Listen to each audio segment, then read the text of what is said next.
Just ahead on CTV News, Vice President Harris and former President Trump are gearing up for tomorrow's debate. Plus, did you know that bombs can be concealed in everyday items? I'm Katara Jones at Reagan National Airport. I'll have more details on that coming up on CTV News. And a big weekend for football. Simon Buggs has our Monday sports page. Those stories and more on CTV News, starting now.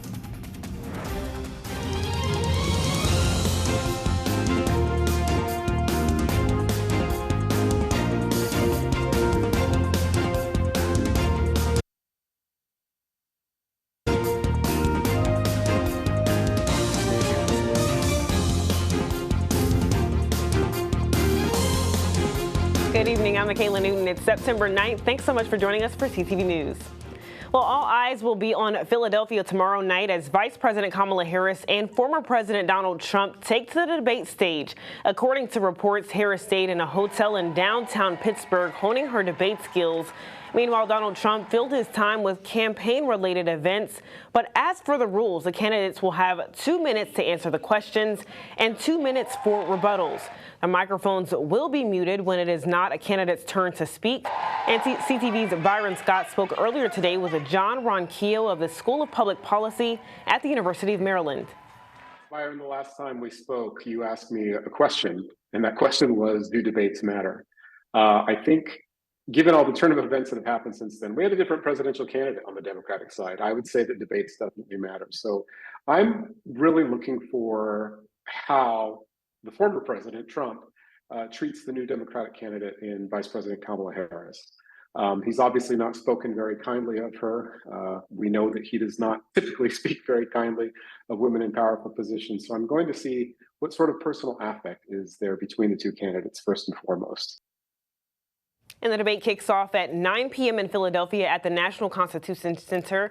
It will air on ABC and stream on Disney Plus and Hulu, but the election is just 56 days away. On Capitol Hill, Congress returns today after a 6-week break, and the stakes are high. Now, with the presidential election on the horizon, lawmakers are also bracing for a potential government shutdown, a scenario making swing district representatives particularly anxious. Now, House Speaker Mike Johnson is set to introduce a short-term spending bill to keep the government funded through March 2025. As election season heats up, Republicans are aiming to gain 2 Senate seats to secure control, while control of the House could hinge on around 20 key races nationwide.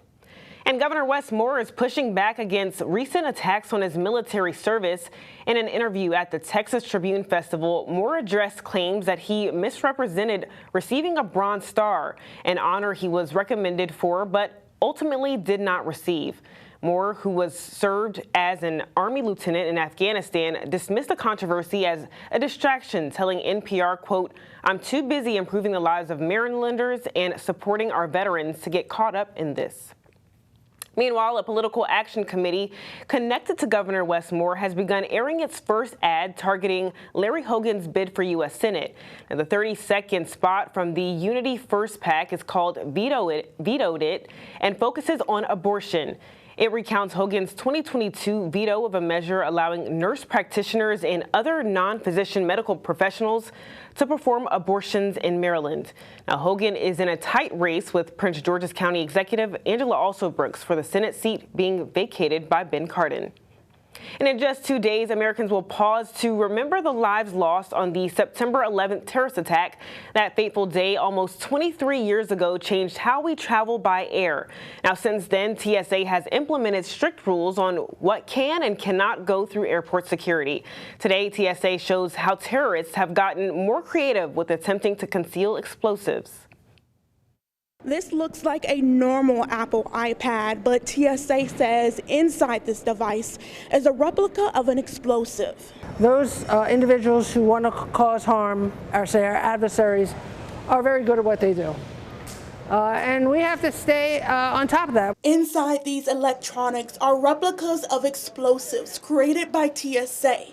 Officials say terrorists will put explosives inside devices like this iPad and laptop, but it's up to TSA officers to spot them. But indeed, our TSA explosives experts have removed the back and they have put in plastic explosives. Now, sometimes our TSA officers will ask people to turn it on, and that's why they'll ask us to turn it on. It's an extra precautionary measure. But the explosives in these items would definitely show up inside the X-ray monitor for our TSA officers to see. TSA was established just 2 months after the September 11th terrorist attacks. Today at Reagan National Airport, TSA demonstrated how terrorists will use everyday items like shoes, hats, toothpaste, and even crutches to conceal bombs. Emmanuel Vega says it's not always easy to spot the explosives, but they do. It's very hard. That's why we got to use our layers of security with the whole see something, say something, and it boils down to that, as well as just awareness from the general public, as well as our technology that we rely on, whether it's magnetometers or our X-ray technology. So all those layers combined help us hopefully thwart the terrorist adversary. All the items in today's demonstration are used to help train TSA officers to identify explosives. Officials say training on new types of bomb threat devices are often done weekly. And we get word from our intel side, and we get word from basically news media. So we take as much information we can from all sources and to build these training devices. Vega says that TSA is truly the first line of defense when it comes to protecting travelers from people who want to cause harm at an airport. Katera Jones, CTV News. All right, Katera, thanks so much for that report. And remember, explosives are not allowed through airport security checkpoints. Well, a pause in the 2024 Atlantic hurricane season is expected to continue for Maryland and the eastern seaboard, and that's according to an updated forecast from AccuWeather. Now, they are now predicting 16 to 20 named storms, 6 to 10 hurricanes, and 4 to 6 direct impacts to the United States. So far, there have been 5 named storms this season: Alberto, Beryl, Chris, Debbie, Ernesto, and forecasters are currently monitoring 6 potential tropical threats that could impact the country. But if any turns into a hurricane, they will be named Gordon, Helene, Isaac, Joyce, Kirk, and Leslie. Well, 2 suspects are now in custody for a deadly shooting in Hyattsville yesterday. 20-year-old Alex Delgado and a 17-year-old from Silver Spring are both charged as adults for the murder of 18-year-old Annabelle Suazo. Now, police arrived at a laundromat on Kenilworth Avenue around 6 p.m. Investigation shows that the suspects targeted Suazo at the laundromat and began to physically assault him. Now, during the altercation, Delgado shot Suazo and another victim. Suazo was later pronounced dead on the scene. The second victim is facing non-life-threatening injuries. And a Prince George's police officer was struck in a vehicle collision this morning. The crash happened in the area of Campus Way South and Joyston Drive at 11:20 a.m. Now, both the officer and the driver of the second vehicle were taken to the hospital for injuries. The crash is still under investigation at this time, but we'll keep you updated as the story unfolds. And Maryland State Police need your help finding suspects involved in an armed carjacking in the county on Friday night. Investigation shows that the victim was traveling westbound on the Allentown Road ramp to northbound Branch Avenue when 2 dark-colored vehicles boxed the victim's red Dodge Charger in. 3 to 4 suspects wearing black ski masks pointed a gun at the victim and stole the Dodge. Investigators later located the vehicle on Suitland Parkway, but it had been involved in multiple crashes in the district before it was found. And Prince George's County Council member Walla Blagay says she's getting complaints left and right from constituents who want to know why their trash is not being picked up. Blagay, who represents District 6, says some residents say their trash has not been picked up in months. Blagay says she calls to the county's 311 call center. They failed to resolve that issue. The council member is hosting a trash town hall tonight aimed at getting answers. Many of my residents, especially in the Kettering, Lake Arbor area, have missed days week to week to week. And so it's really so much confusion that people are very frustrated. And, you know, people pay high taxes here. So when you don't get your trash pickup, it's like, what is the government doing if I don't get my trash pickup? So the reality is that we have to address this issue. And my residents are calling just about every week. So we had to have something. Again, that town hall is tonight at 6 o'clock at Lake Arbor Elementary School on Lake Arbor Way in Bowie. And you're watching CTV News. I'm Michaela Newton. Still to come, a local high school is unveiling its brand new athletic field, complete with a cutting-edge upgrade and a fresh look. Find out how this renovation will elevate athletics for students and the community when we come back. Why? Why do we ignore the things that give us pause, that seem out of place, that don't feel right? The answer to why defines who we are. So if you see something, why do you say something? I see safe for my friends. For my community. For my family. For each other. Because all of this matters. We all have something worth protecting. So why do you see safe? Report suspicious activity to local authorities. If you see something, say something.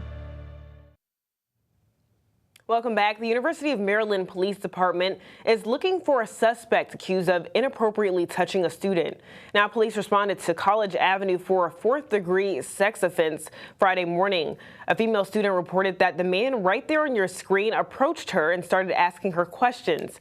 During the interaction, the suspect touched her inappropriately, then ran onto the hiker-biker trail. But anyone with information on this case is asked to call 301-405-3555. And emergency responders across the country are struggling with burnout and tight budgets as disasters increase. This is according to Maryland Secretary of Emergency Management Rush Strickland, who also serves as president of the National Emergency Management Association, or NEMA. Now, Strickland says many agencies are facing stagnant budgets and staff shortages. Last year, NEMA reported that COVID-19 and the increasing number of back-to-back disasters have resulted in fatigue and burnout. Now, advocates are calling for increased funding and resources. And new U.S. Department of Agriculture program is able to claim success after a summer rollout. Summer EBT, also known as Sunbucks, provides low-income families with school-age children $120 per child. Now, children were automatically enrolled in Sunbucks if they were already enrolled in the Supplemental Nutrition Assistance Program, or SNAP. Now, the program reached more than 580,000 children in Maryland this summer. And Alan Rodriguez, a spokesperson for the USDA, says based on participating states, territories, and tribes, an estimated 21 million children are eligible to receive benefits. And tonight we bring you an exciting development for Laurel High School that's set to transform the community. Now picture this, a state-of-the-art athletic field and a revamped stadium now open for action. This new facility promises to elevate both competitive sports and recreational activities, all while ensuring a safer, more dynamic environment for student athletes. CTV News was there for the ribbon cutting.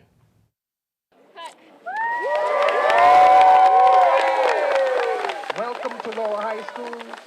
Brand spanking new sports facility.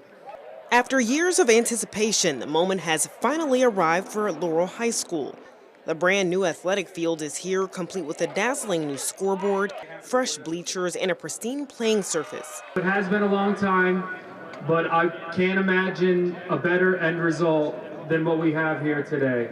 The unveiling drew notable figures like Maryland Senator Alonzo Washington, a proud alumnus, and county official Jolene Ivey, who shared their excitement and the significance of this upgrade. A lot of student athletes go unnoticed and unrecognized here in Prince George's County public school system, but today shows that we're willing to make the investment in our student athletes moving forward. You learn so much no matter the outcome. And sports in a place like this will bring you memories for years to come. The project has transformed the stadium into a top-notch venue, and now it's ready to light up with the thrill of Friday night lights. I just wanted to thank everybody for coming out today and supporting us in our new ceremony and our new stadium, wherever we're playing ball. This is more than just a new field. It's a new chapter for Laurel High School. All right, so... And Laurel High School's next football game is this Friday, the 13th at 7 p.m. Well, if you're interested in learning how the justice system works in the county, then you don't want to miss out on this great opportunity. The Prince George's State's Attorney Office Citizens Academy is designed to give a first-hand experience of the inner workings of the state's attorney office, so anyone can gain a deeper understanding of the role the office plays in upholding justice in the community. The discussions and lessons will include case prosecutions, victim services, public safety initiatives, and networking and partnerships. Orientation for the program will be held tonight, but to enroll, make sure you visit the state's attorney website and go to the Community Affairs tab. And still to come on CTV News, a new outside fitness court is available.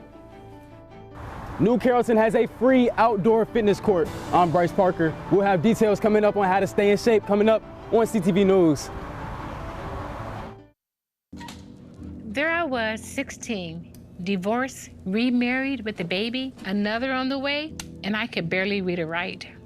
It was time for me to change my life and the lives of my family. So I went back and I got my high school diploma. That was the catalyst I needed. Now I have a bachelor's, a master's, and I became a teacher. Mom, this is your very first yearbook. Your commitment to education motivates me, your coworkers, and your students. You showed me that if you come from nothing, you can still be anything. You told me I deserve to succeed. It's been 15 years, and I still live by that. You're the model for success for your kids, grandkids, and your students. When I look at all these success stories, I cannot help but think it all started by getting my high school diploma. When you graduate, they graduate. Visit finishyourdiploma.org to find free and supportive adult education centers near you. For uninsured Marylanders, getting a COVID-19 shot could become more expensive. According to reports, getting a COVID vaccine could cost about $200 for Maryland residents that do not have health coverage. Now, this change comes as the federal initiative Bridge Access Program, which provided free shots to Americans uninsured or underinsured, ended last month. Now, reports indicate that the state is looking to buy vaccines for uninsured residents. About 6% of Marylanders are uninsured. And the cost for dozens of types of licenses and activities regulated by the state of Maryland are going up, and that's according to a review by the Baltimore Sun. Now, the increases are aimed at filing an anticipated $761 million budget shortfall in 2025, but fees expected to rise include driver learner's permits, specialty license plates, permissions to work at a barber, nail technician, and plumber, for example. Now, many of the increases are under $10, but critics call the move an overstep that puts a burden on workers and families. According to Republicans in Annapolis, more than 330 new or increased taxes and fees have gone into effect since Governor Moore took office last year. And the Conference of Minority Transportation Officials Maryland chapter has a new president.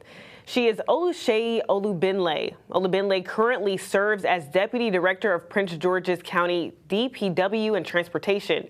She was also recognized last year in Mass Transit's 40 Under 40 for ingenuity and dedication to transit services in Maryland. COMTO is one of the oldest organizations in Maryland dedicated to transit equity and inclusion. And some exciting news tonight. The city of New Carrollton installed their second outdoor fitness court. CTV's Bryce Parker has a story. We want you to come out here. If you're feeling some anxiety, if you're feeling some anger issues, come on out here. Work it out. Go home calm. Last month, New Carrollton opened up their second outdoor fitness court at Beckett Field. This is part of the fitness campaign to make sure that we have equitable access to fitness opportunities for people of various sizes, various abilities, various age groups, to be able to come out here and find something that will work for them. Both of the New Carrollton fitness courts were open to give the local community a free space to work on their mind, body, and spirit. You don't have to worry about whether or not you can afford it. It's the same kind of a workout that you can give yourself if you're a member of a gym, but if you can't afford a gym membership, you can still come here and work out. So the beauty of this court is that you can come here anytime, any day of the week to work out. And if you need some help, David is going to show me some of the workouts that you can do to get started. We're doing box jumps. I'm training for a marathon right now, Chicago Marathon exactly, about a month from now. My fitness journey, I've always been active, just enjoy being outside, hiking, running. Let's round it out with some mountain climbers. All right, so what does mountain climbers work? It's working your core. Also, what I try to do is agility, so like get your legs moving as quickly as possible. I work an office job, lots of sitting, so being outdoors, moving around, getting steps in, need to make sure that I am strategic about it, because my job isn't that active. And what I like about this is that there's a lot of flexibility for various ability levels. So you can do like standard push-up, or if you really want to be pushing it, you can walk up the wall, stretch your arms out a bit more, and then just go. Reporting from New Carrollton, I'm Bryce Parker, CTV News. Thank you. All right, Bryce, thanks so much. Well, the outdoor courts have been getting positive feedback from the community, including a resident who has been using the court to rehab after an injury, and a young man who cannot afford therapy sessions who has been using exercise to improve his mental health and anxiety. Well, the 2024 NFL season kicked off Thursday night, making it one of the biggest weekends of the year for sports bettors. The American Gaming Association predicts $35 billion nationwide will be bet on NFL games alone this upcoming season. Legalized sports betting has generated more than $200 million in tax revenues across the region since mobile sports betting became legal in the area. Now, the Gaming Association also says the biggest betting moments on the calendar are the NFL playoffs, the Super Bowl, and March Madness. And still to come on CTV News, Simon Bugs is here with our Monday sports page, and he has highlights from Laurel all the way to New York. That's right, Michaela. We got some great highlights from the world of football as well as tennis. Hey there, everyone. Don't move, because coming right up, some exciting highlights from the gridiron, both high school and college, and a Maryland native takes the court in the U.S. Open. Stay right there. What's up, Tony? It's Tony. Did you know that volunteering in America is at an all-time low? That's right, Tony. I'm talking to you and all the other Tonys and Anthonys out there because I know we can help. Even if you're not Tony, I bet you know one. So let them know we could donate toys to kids in need, help out at the food bank, or even advocate for a public skate park. What do you say, Tony? It's simple. Find a local need, volunteer, call others out. Let's make a difference, Tony. Let's go. Where are my Tonys at?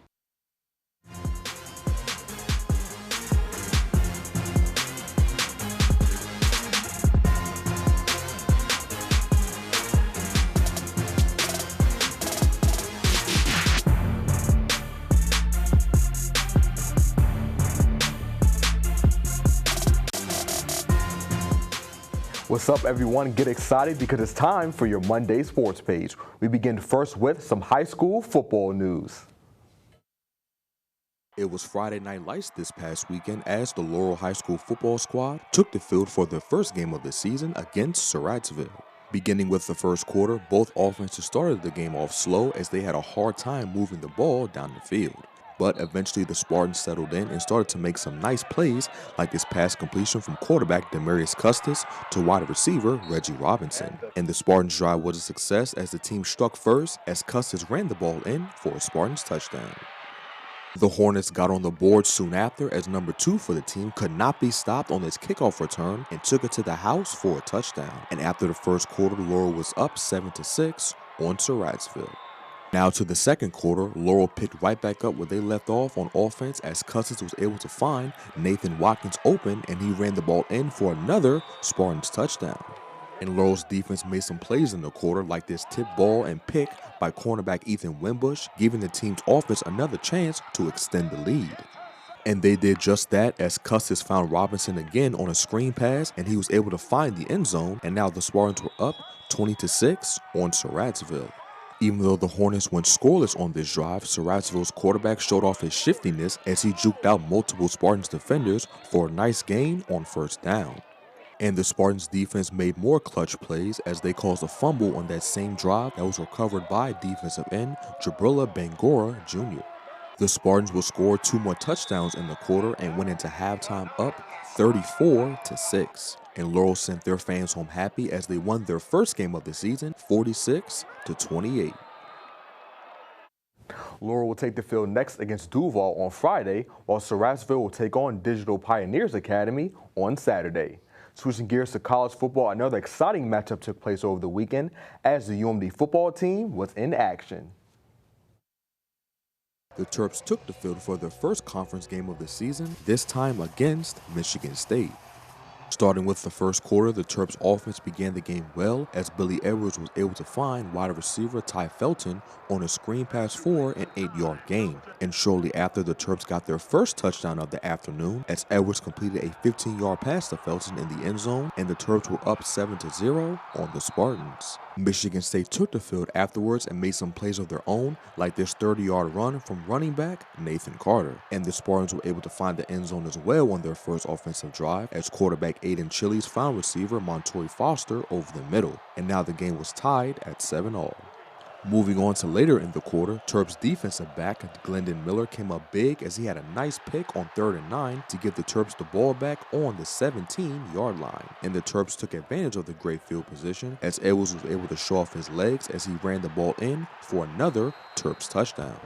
Moving on to the second quarter, Michigan State started off strong as Chili's completed this touchdown pass to receiver Jerron Glover to tie the game at 14 apiece. Maryland failed to score in the period and went into halftime down 17-14 after a Spartans field goal.